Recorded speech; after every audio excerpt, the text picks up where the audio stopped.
नहमदुहु व नुसल्ली व नुसल्लिमु अला रसूलिहिल करीम, अम्मा बअद, फ़अऊज़ु बिल्लाहि मिनश शैतानिर रजीम, बिस्मिल्लाहिर रहमानिर रहीम।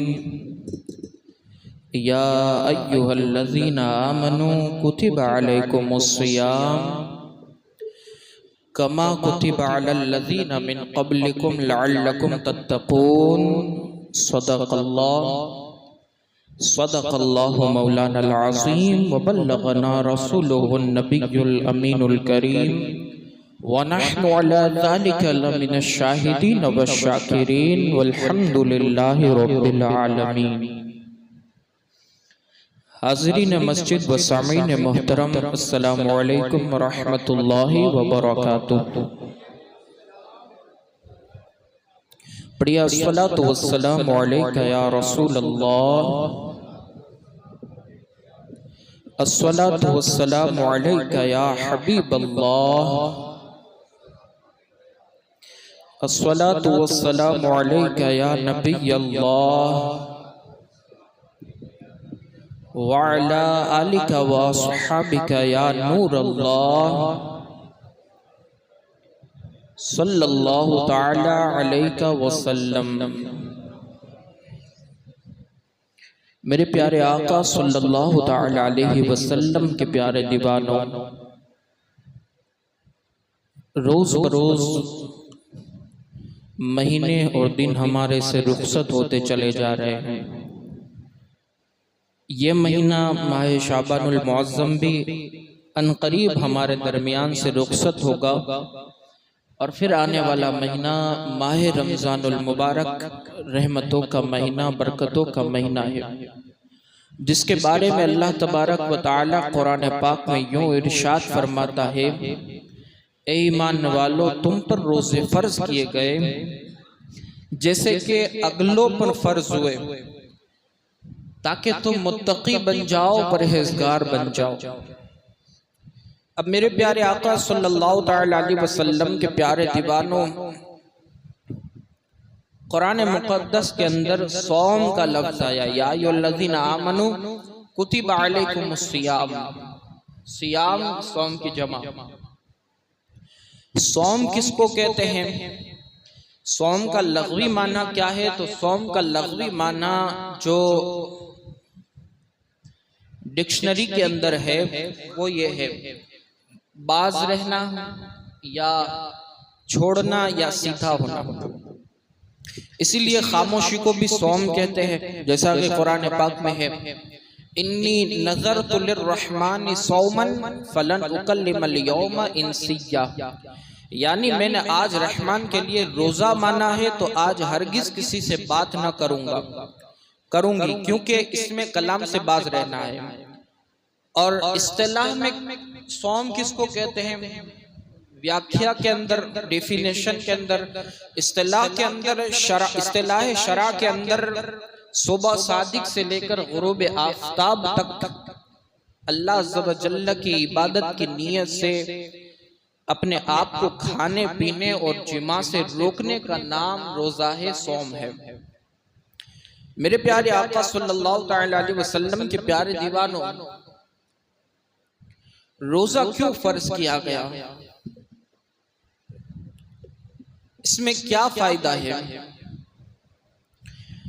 दरअसल रोज़ा ये इंसान के अंदर मौजूद नफसानी ख्वाहिशात को कमज़ोर कर देता है। जो नफ्स की ख्वाहिश होती है उसको रोज़ा कमज़ोर कर देता है, और रोज़ेदार के दिल में ये अकीदा रासिख हो जाता है कि अल्लाह तबारक व तआला उसकी तमाम हरकत और सकनात को देख रहा है। मिसाल के जरिए मैं आपको समझाऊं, बहुत सी इबादतें हैं, जैसे नमाज पढ़ना है, ज़कात देना है, हज करना है, तिलावत करना है, जिक्र और अज़कार करना है, लेकिन उन सारी इबादत को अगर आप देखेंगे तो वो प्राइवेट मामला नहीं होता। अल्लाह और उसके बंदे के दरमियान का वो मामला नहीं रह जाता, बल्कि अगर आप नमाज पढ़ेंगे तो कोई ना कोई आपको देखेगा जरूर। आप हज करेंगे, लोग आपको जरूर देखेंगे। अब ज़कात देंगे तो जिसको ज़कात दे रहे हैं उसको भी पता चलेगा। लेकिन रोजा एक ऐसी इबादत है कि वो सिर्फ बंदे और उसके मालिक के दरमियान का मामला होता है। आप वुजू कर रहे हैं, आपके पास पानी है, कोई देखने वाला नहीं है, हलक तक वो पानी पहुंचता भी है, मुंह के अंदर पानी जाता भी है, फिर भी दिल के अंदर यह तसव्वुर होता है कि वो पानी मेरे गले के नीचे ना उतर जाए। क्यों? देखने वाला तो कोई नहीं है। उसके दिल के अंदर तसव्वुर ये होता है कि कोई देखे या ना देखे, अल्लाह जरूर देख रहा है। तो ये रोजा ऐसी अहम इबादत है कि जिसके अंदर अल्लाह और उसके बंदे के दरमियान और कोई फासला नहीं होता और कोई मामला नहीं होता। तो ये एक ऐसी इबादत है। तो ये तसव्वुर किया जाता है उसके अंदर, दिलो दिमाग के अंदर ये तसव्वुर रहता है कि वो जो कुछ कर रहा है अल्लाह उसको देख रहा है। उसको भूख लगती है फिर भी वो नहीं खाता, कोई देखने वाला नहीं।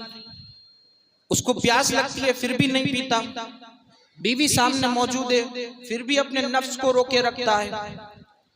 तो बहरहाल ये एक माह तक इस तसव्वुर के साथ जो जिंदगी गुजार लेता है कि कोई देखे या ना देखे अल्लाह जरूर देख रहा है, तो फिर उसके दिल के अंदर यह तसव्वुर 11 महीने के लिए जरूर बैठ जाना चाहिए कि और कोई देखे या ना देखे बल्कि अल्लाह जरूर देख रहा है। एक माह तक जिसकी जिंदगी इस तसव्वुर के साथ गुजरे कि कोई देखे या ना देखे सिर्फ अल्लाह देख रहा है, मेरा मामला अल्लाह के सामने पोशीदा नहीं है, अल्लाह से कोई चीज ढकी छुपी नहीं है। तो जब ये तसव्वुर बंदे के जहन में 1 महीने तक बैठ जाता है तो फिर उसको 11 महीने तक यही तसव्वुर पैदा करना चाहिए कि कोई देखे या ना देखे अल्लाह जरूर देख रहा है। फिर हर चीज के अंदर उसको ये तसव्वुर कदम कदम पर याद दिलाएगा। जैसे गुनाह की तरफ कदम बढ़ेगा फौरन जहन के अंदर ख्याल, मैं क्या कर रहा हूं, बज़ाहिर तो कोई देखने वाला नहीं है लेकिन मेरा पालनहार हकीकी जरूर देख रहा है। तो ये रोजा एक ऐसी इबादत है जो हम पर फर्ज किया गया जैसा कि हमसे अगली उम्मतों पर भी फर्ज किया गया था। अब मैं आपको बताऊं रोजा कब फर्ज हुआ, किस तरीके से रोजे की शुरुआत हुई। तो मेरे प्यारे आका सल्लल्लाहु तआला अलैहि वसल्लम के प्यारे दीवानों, ये रोजा ऐलान नबूवत के 15वें साल यानी 10 शव्वाल सन हिजरी 2 में फर्ज हुआ।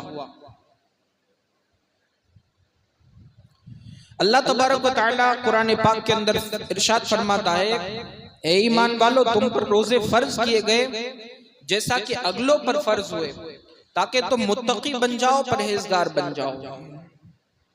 अल्लाह ने इस आयत में 2 बातों का बतौर खास जिक्र फरमाया। एक तो ये कि ये इबादत सिर्फ तुम पर फर्ज नहीं की गई बल्कि तुमसे अगली उम्मतों पर भी फर्ज थी।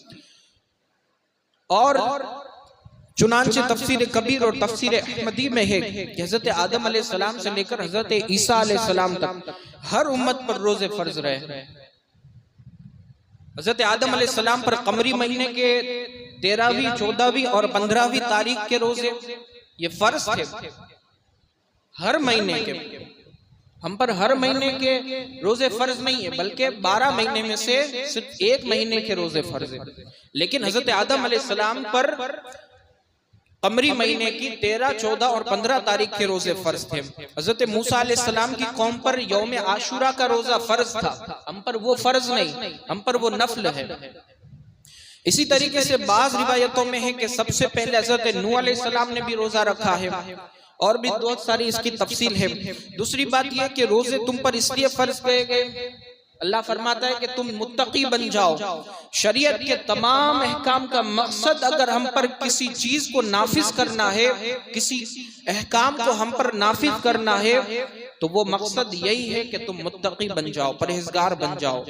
मेरे प्यारे आका सल्लल्लाहु तआला अलैहि वसल्लम के प्यारे दीवानों, यूं तो नमाज, रोजे, हज और ज़कात, दीगर इबादत सबके सब ऐसे अमाल हैं कि जिनसे अल्लाह तबारक व तआला का कुर्ब और उसकी नेमत और अल्लाह का खौफ दिल में जगह बना लेता है, लेकिन बिलखुसूस रोजा तकवा की तरबियत का बेहतरीन जरिया है। रोजेदार सिर्फ अल्लाह अज़्ज़ा व जल्ल के हुक्म की तामील में हलाल जो है वो हलाल चीजों का हराम हो जाना भी तस्लीम कर लेता है। जो चीज 11 महीने तक हलाल होती है उसको 1 महीने तक अपने ऊपर हराम तसव्वुर कर लेता है, सिर्फ अल्लाह के हुक्म को बजा लाने के लिए, अल्लाह के हुक्म पर अमल करने के लिए। लेकिन अफसोस कि आज के मुसलमान ऐसी इबादत से गाफिल हैं। रोजा रखने के लिए अगर कहा जाए तो फिर हमारे पास ढेरों बहाने होते हैं, बहानों के अंबार लगा देते। क्या करे मौलाना, भूखा नहीं रहा जाता, प्यासा नहीं रहा जाता है ना, फिर वो क्या हमारे व्यसन है न, बीड़ी की आदत है, सिगरेट की आदत है, पान फाकी मावे की आदत है, उससे हम नहीं बच सकते। हर चीज हम छोड़ सकते हैं, उन सारी चीजों को हम नहीं छोड़ सकते। अल्लाह के लिए भी हम 1 महीने तक नहीं छोड़ सकते। और मैं आपको बताऊं, सिर्फ जितनी देर तक सुबह सादिक से गुरूब आफ्ताब तक छोड़ने की बात है, फिर उसके बाद तो खा ही सकते हैं। लेकिन अफसोस आज का मुसलमान रोजे को भी पीठ दिखा करके भाग जाता है। जहां तक नमाज का मामला था, नमाज को तो छोड़ते ही थे, अब माह रमजान के रोजे भी छोड़ रहे हैं। और छोड़ने के बाद बज़ाहिर बाजार में खड़े होकर के ये पान मावे फाकी सब खा रहे हैं, कोई एहसास नहीं। कौन सा महीना चल रहा है, कोई एहसास नहीं। यह है मुसलमानों की पोजीशन।